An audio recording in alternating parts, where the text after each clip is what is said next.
ओम श्री गणेशाय नमः। आप सभी को गणेश चतुर्थी की ढेर सारी शुभकामनाएं।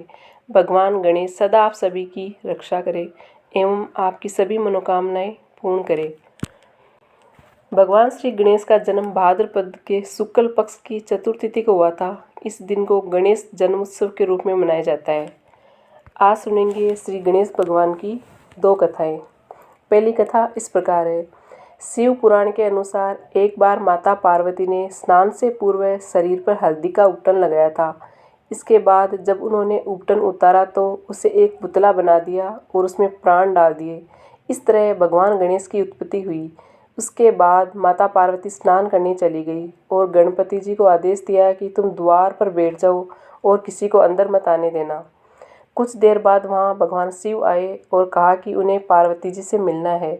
द्वारपाल बने भगवान गणेश ने उन्हें अंदर जाने से रोक दिया। इसके बाद शिव गणों और भगवान गणेश के बीच भयंकर युद्ध हुआ, लेकिन कोई भी उन्हें हरा नहीं सका। फिर क्रोधित शिवजी ने अपने त्रिशूल से बालक गणेश का सिर काट डाला। जब माता पार्वती को इस बात का पता चला तो रोने लगी और प्रलय करने का निश्चय कर लिया। इससे देवलोक भयभीत हो उठा और फिर देवताओं ने उनकी स्तुति कर उन्हें शांत किया।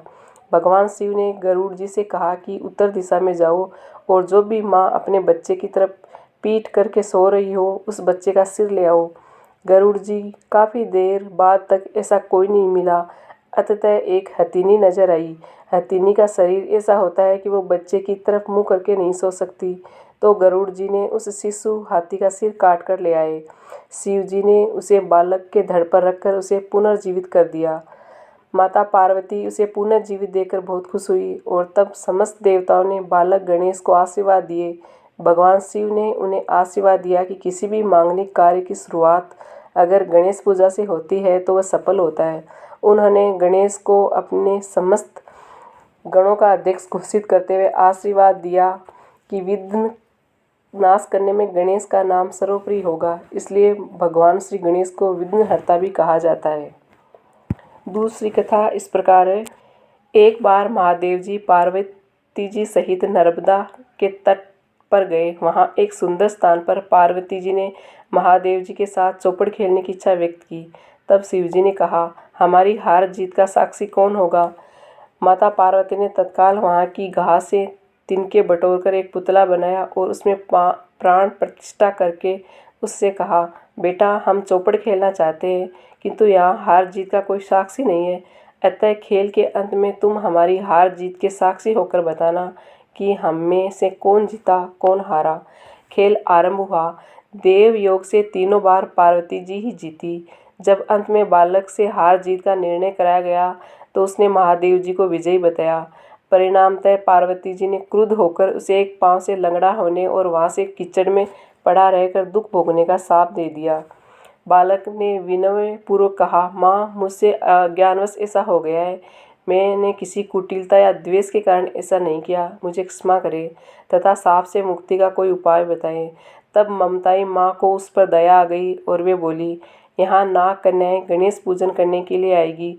उनके उपदेश से तुम गणेश व्रत करके मुझे प्राप्त कर सकोगे। इतना कहकर वे कैलाश पर्वत पर चली गई। एक वर्ष बाद वहाँ श्रावण में नाग कन्याएं गणेश पूजन के लिए आई। नाग कन्याओं ने गणेश व्रत करके उस बालक को भी व्रत की विधि बताई। तत्पश्चात बालक ने 12 दिन तक गणेश जी का व्रत किया।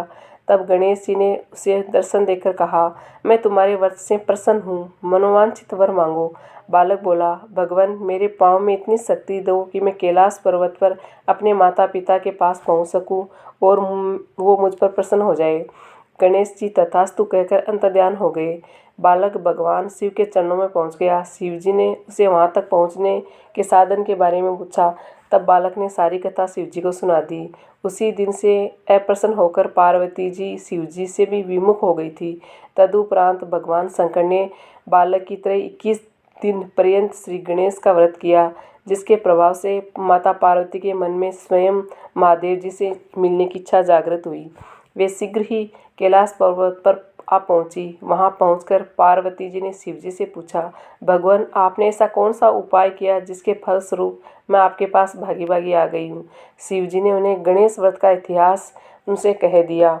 तब माता पार्वती ने अपने पुत्र कार्तिकेय से मिलने की इच्छा से 21 दिन पर्यंत 21 की संख्या में दुर्वा पुष्प तथा लड्डुओं से गणेश जी का पूजन किया और 21वें दिन कार्तिकेय जी स्वयं ही पार्वती जी से मिलने आ पहुँचे। उन्होंने भी माँ के मुख से इस व्रत का महात्म्य सुनकर व्रत किया। कार्तिक ने यही व्रत विश्वामित्र जी को बताया। विश्वामित्र जी ने व्रत करके गणेश जी से जन्म से मुक्त होकर ब्रह्म ऋषि होने का वर मांगा। गणेश जी ने उनकी मनोकामनाएं पूर्ण की। ऐसे ही श्री गणेश जी सबकी मनोकामनाएं पूर्ण करते हैं और सबका ध्यान रखते हैं। जय श्री गणेश।